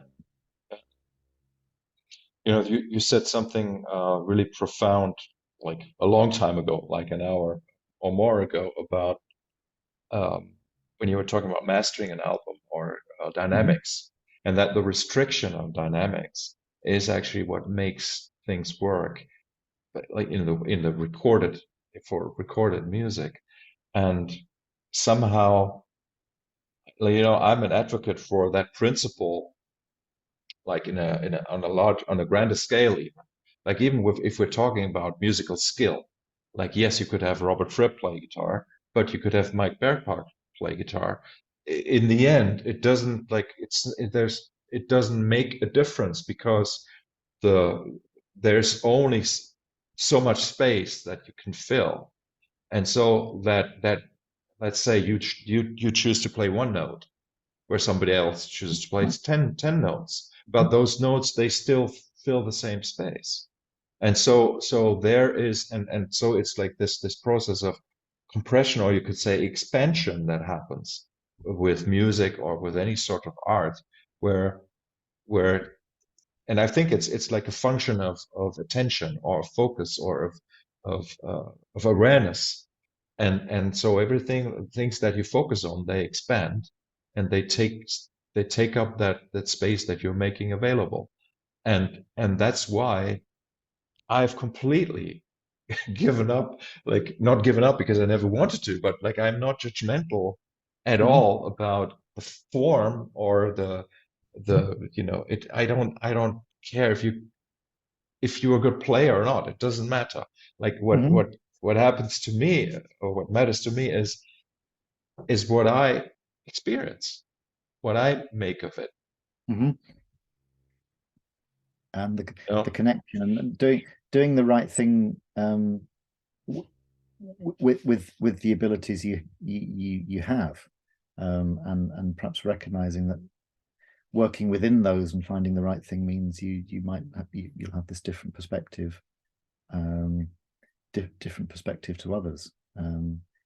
A very old friend of mine messaged me one day not so long ago and said, "I have a ticket to go and see The Damned tonight.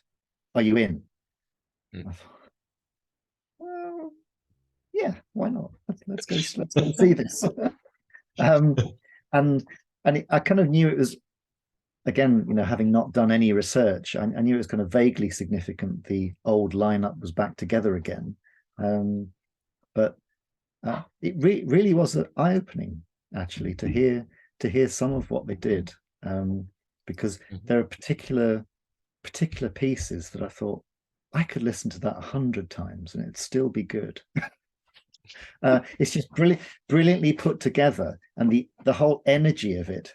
And it reminded me that I that I loved that music at the time up until a certain point.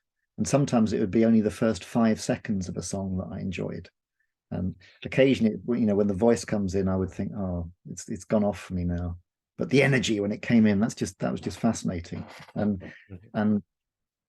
there are a couple of pieces they played where that reconnected, and that whole spirit was there. And I thought, I really used to. It's somewhere in what I do, that kind of just excitement of the noise of the guitar, however much I valued um, learning about modes and other stuff. Um, Ultimately, what excited me was that sound of the instrument, whoever it was from, whether it was the Oldfield distorted lead tone, um, or that kind of the kerrang of guitar, or sometimes a guitar when it sounds really cheap. It has its space and its perspective. And I realized actually that I'd possibly lost a bit of that noise in some of what I do. So maybe it's meant to come back. Who knows? I Who also knows? realized the other advantage, and that this really is a tangent, but indulge me if you will.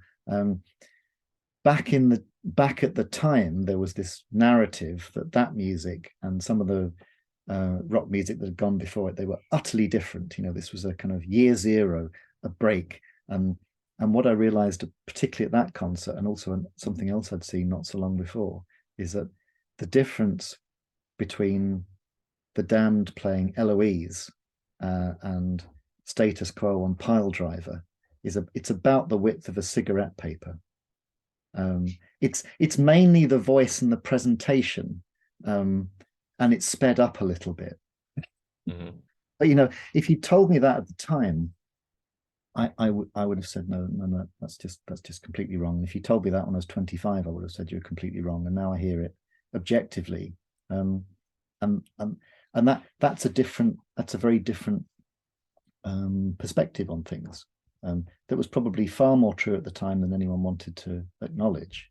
Um, Well, you know that but the media always had this or still has this naive uh, stance towards the arts in general.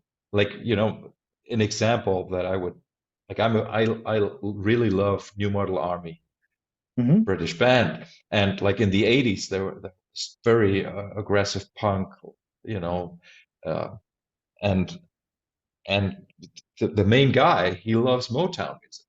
Like you would have no idea that connection would exist, mhm, but and it would never really play a role in the media because the media would focus on the on the surface, on the expression on the surface. It wouldn't be interested in the history of why somebody loves music, which is really why even you and I are here, and that's really what it's about. And it's not about which shape it takes. And as I said, it's not about like, Mike playing one note versus the other Mike playing 12 notes. It's not about that at all. It's not about genre. It's not even about texture. It's not even about the noise. It's about the love for music mhm. or the love for creation. It could be even like a wider definition. At least that's sort of like uh, yeah, my current position on that. Sure. I think sometimes doing something that's really simple though can be, um, while you can strongly believe it's the right thing to do, but it, it it's not always well received. I remember one of the concerts I did with Tim, I think, Mhm. Tim and Stephen as No Man. Um, I, I, I picked up some sense that at least one or two people in the audience were surprised that I was there playing guitar, um, because of what I was doing. Because there's one particular arrangement of a piece um, that builds up as a very kind of very linear post rock it's an incredibly simple guitar part that's established where I'm essentially playing the same note, Mhm. alternating dynamics for at least 2 minutes before any variation happens at all. And that establishes that when the variation comes in, it's important. Um, and I know that at a certain point, we're going to climb to a particular place, and then it really is useful to have all this extra volume that you can kick in. But it looks simple. Um, I'm not sure it's simple to keep that level of control. Um, but I suspect there are people who think, well, I've practiced an awful lot and I can do this. Why am I not in that position? And occasionally I'm a little bit uncomfortable with that because they probably are on some level a much better player, and I was just lucky to be in that situation. But I also come to appreciate that I'm prepared to do something simple um, is sometimes unusual and is actually appreciated by the people I was playing because they could get anybody, to stand in and do that Yes. thing, Yes. and they chose me because I do something in a particular way um, for a time, and it was quite strange to become aware of that feeling. It was only once it happened, but actually another time I remember getting a quite quite a strong heckle from the crowd at Mhm. an event in Cambridge. It was an ambient music event, and I was using a Gibson Les Paul Junior that I Mhm. was that I got. Guess why? Because Mike used to use one. Mhm. Fabulous, fabulous instrument. Once I'd fixed it up, it was a '90s one, and over the top of this, I remember hearing someone say louder and louder, "That's such a waste of a Gibson. Such a waste of a Gibson, what he's doing with it." So if I ever do a solo album, which is extremely unlikely, by the way, because I value creation so much, that's the title: "Waste of a Gibson." Waste of Um, a Gibson. and it did. I mean, it's no. Robert Fripp occasionally talks about in interviews about the hazard of live music, and he's certainly put himself in situations that are quite strange, or where there's even the potential for conflict. Um, and I think it shows in how he's developed his approach to doing different things. He's clearly been shaped by an awful lot in music, not all of which is sitting on a chair being serene and being playing guitar. There's much more than that, and it becomes obvious when you hear some of what he's written about the process. So how do you respond in that situation? I think it was becoming aware and trying to stay in control, and I think I threw in some extended chords to show that I could actually play it. And then I thought, what are you doing? Don't feel the need to do that. That go back to what you were doing, because that's it was simple. It's simple for a reason, and the complexity. It's You shouldn't be it's pushed by things like that. But uh, it, it was quite uncomfortable to be in that situation, as I remember. it's another field of study of the human condition to look at the definition of success and failure, and also don't have the right English word here, like something like jealousy, or like like you being like somebody in the audience, like being a better player and seeing, and then and sort of like dreaming him or herself up on stage Mhm, playing that part better than you do. It's kind of it's such a warped, but I think deeply human yeah. way of of dealing with one's emotions, Mhm. I, so this I think very few people are genuinely inspired by deficit. I know there are some people who make comparisons to others who can play better than them and go, right, I'm determined, I'm going to spend hours and hours practicing, I'm going to get all the help I can, and that will make me a better whatever it is. And they do it successfully. But I have a feeling that's, even though that's a very common model, it's not a very common model for being successful at doing whatever it is. I think most people are much more successfully motivated by I took a step, or I can do something now that I couldn't do before. And I think that personally, I think that's so much more healthy. It certainly works better for me.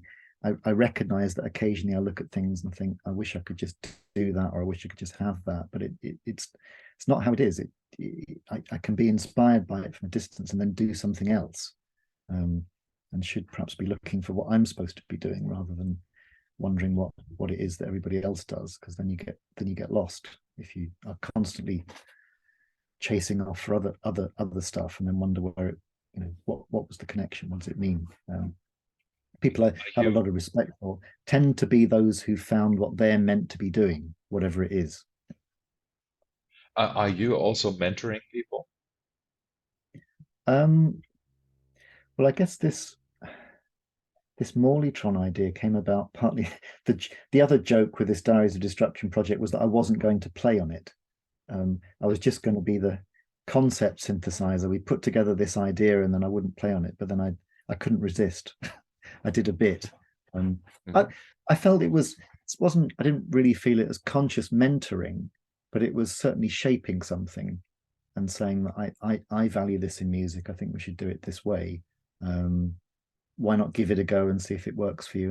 And I guess in science, I do a lot of mentoring, and certainly my approach to teaching has changed a lot over the last decade, because I used to be a bit less confident, maybe, and thought that my responsibility was to tell things, and now I'm frustratingly the opposite.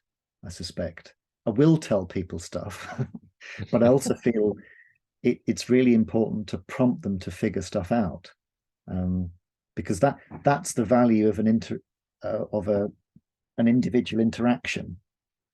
If you read a book, people have taken a lot of care over creating it, and they're telling you stuff at a certain point. Maybe in the background they're prompting you or slightly provoking you. Um, this came to mind because 2 weeks ago we got the sad news that Mick Goodrick, who was guitarist but also instructor, passed away after a very, very sudden final illness.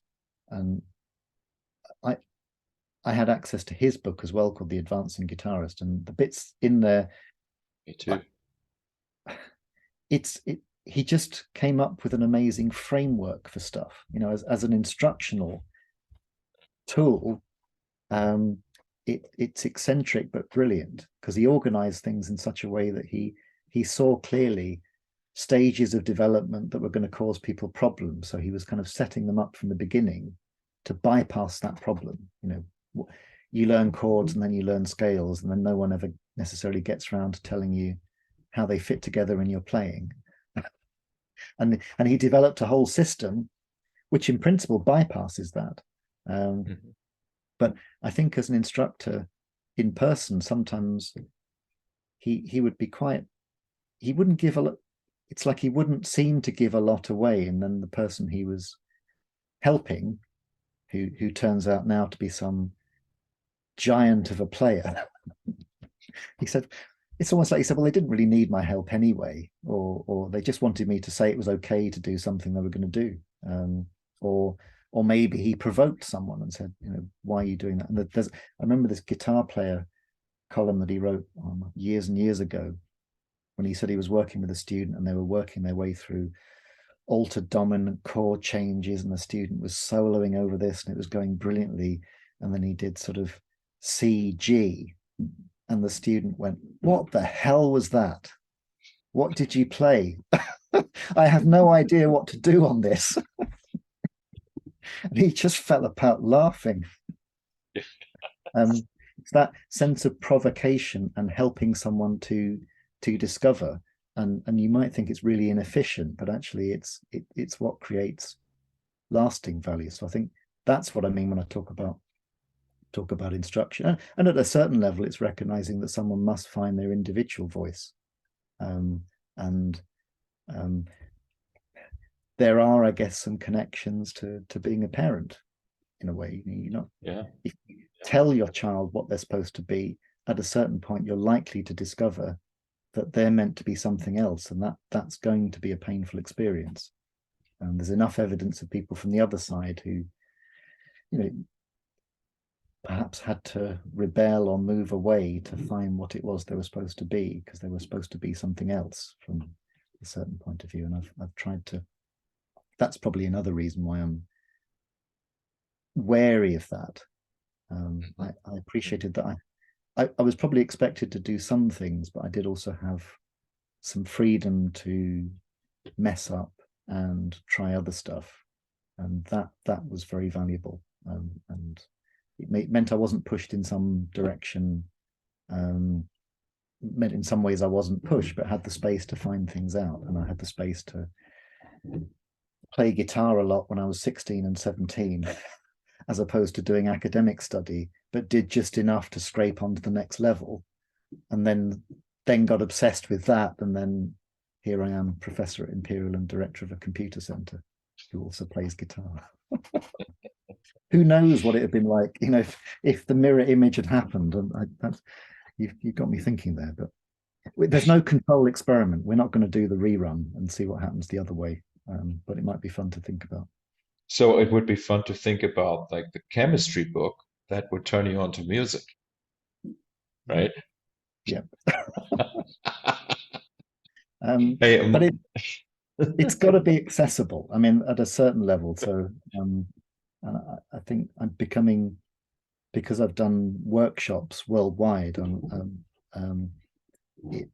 it fascinates me how people approach doing things, and sometimes conscious that they've not had the same opportunity to think, because they've been told to do a project in a certain way, and even in some cases they're sent off to this workshop to figure out how to do a particular thing, and then they encounter someone like me, and I'm saying, well, I could show you how to do that, but if you explore these tools, then not only will you learn how to do that, but you'll learn how to do a whole other load of other stuff. And that's not, it turns out that's clearly not right for some people, because they only have a limited amount of time and they want something a bit more compact or compressed, or they do just want to know what the recipe is. yeah. I've always been keen to know what's under the recipe, and for those people that also want to know that, I'm probably someone good to work with. For someone who just wants the recipe, or they want to get it done tomorrow, I'm I'm not the person Yeah. to work. And like for me, the challenging aspect of being a teacher or mentor is that whenever I really allow the person working with me to learn something, I also need to be in that learning state. Like if I'm, or you could put it otherwise, it's like I feel the pain, like I'm totally Mhm. connected with that person. And like right now, I have a student, and I have sort of like put him into a position where he's forced to learn a lot. By letting him into that position, let's say, he Mhm. also skipped a few steps. And now like he has to kind of like learn things the hard way, and it hurts me.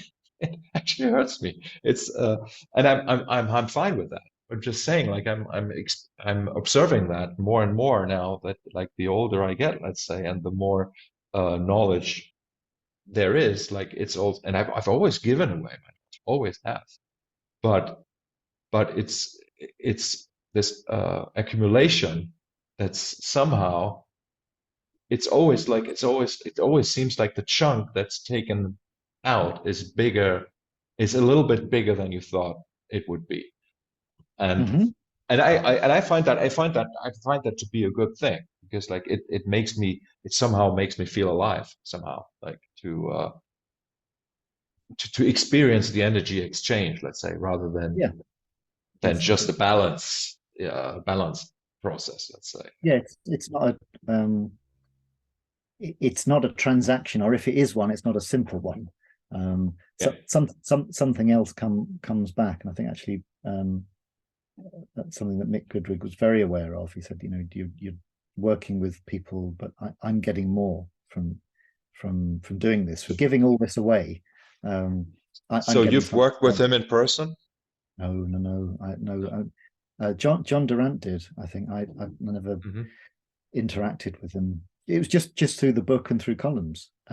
Yeah. But it was enough. Particularly going back to some of what he wrote at the end of the book, which is a kind of his thinking on making the process of making music, and then kind of the fact that sometimes it's great and other times it's not, and the perspective that at some point in the future, even some experiences that were quite or seem quite negative, you'll find something in there that could only have happened at that time, and you'll appreciate it.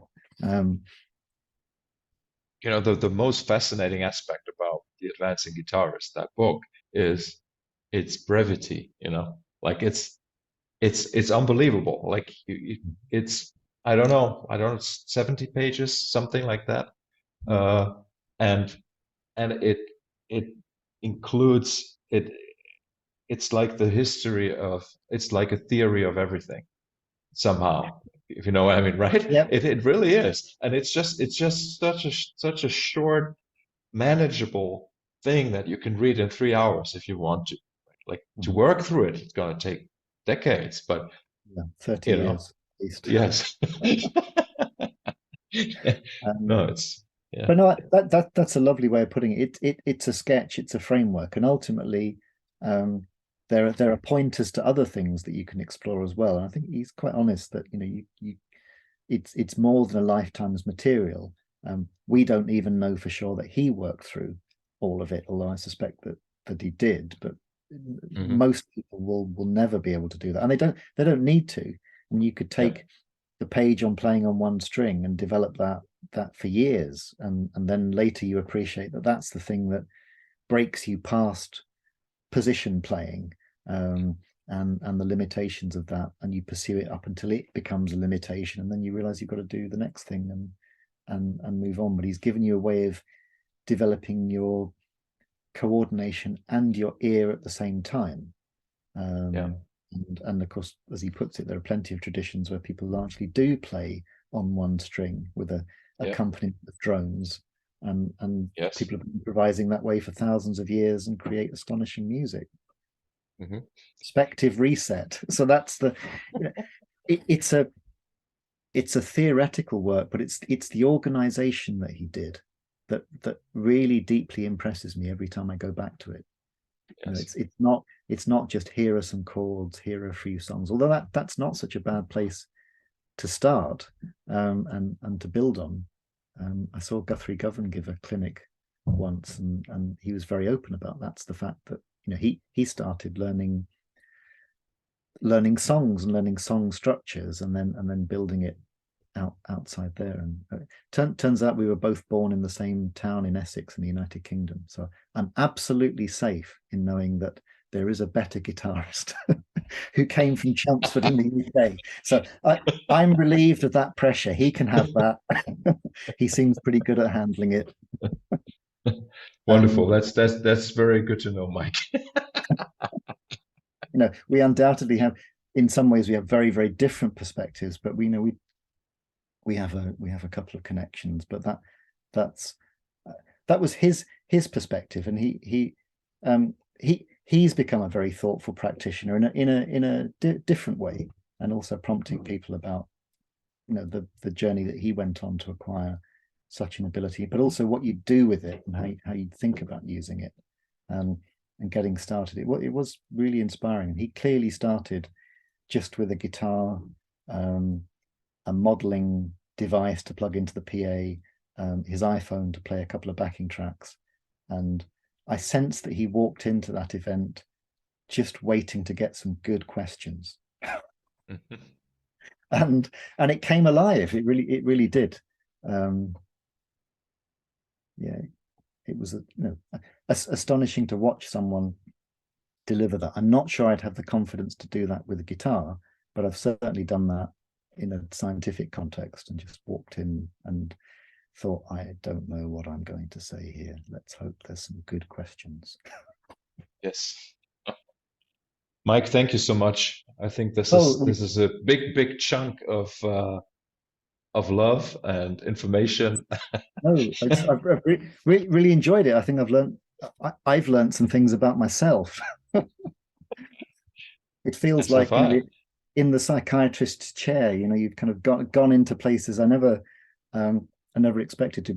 That's great. And I mean, really, thank you for giving the time to explore like this, because I think um, it, it's so precious to have this chance to share. And even if nobody watches it, I'll have learned Uh, something.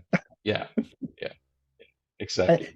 It's the value of doing it for itself. And if anybody does get any kind of insights to whatever, then that's lovely as well. But it's the discovery journey, and also it's knowing there are people out there somewhere, you know, doing stuff on Zoom will always for me have this echo of being stuck in a place, and this is the way you can interact.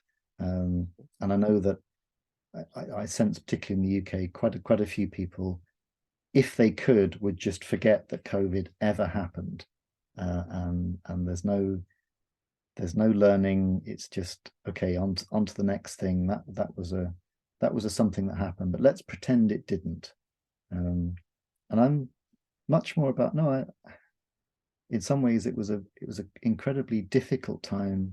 Um, Even if you're physically safe and financially okay, it's still, you're processing something that you never expected to have to deal with, and also trying to support other people to do that as well. Even if you don't know what's happening, you want to be there for them. This has echoes of that, but yes, this was also the discovery of that time, that we can do stuff this way, and Yeah. share and connect, and that's one of the things I It, take that has value. It doesn't give me this kind of flashbacks and kind of a bad feeling. Actually, that was the oh bit no, that I no. valued from And that time. that's what musicians have always been good about. This community, the sense of community, even if you don't have a chance to see each other. Like Mhm. if there's like just uh, like chain tape idea, for example, Mhm. or like early internet mailing lists, stuff like that. But even before that, like yeah, I remember a friend of mine like sending me letters every 3 weeks and sending me musical ideas, and like it's. I think we've always been good about this. Mhm. And once I realized at the beginning of COVID that I'm not going to meet my colleagues, that I'm not going to meet the audience. I not consciously, but like in hindsight, I understood that doing something like, because I also did Zoom events for more people, um, and as well as this idea to record conversations, is a way to actually keep that tradition alive of meeting uh, in Norwich or Cambridge and play, you know, play experimental music together, and it's just that, and that's also why I don't literally don't care if anybody's going to watch this till the end.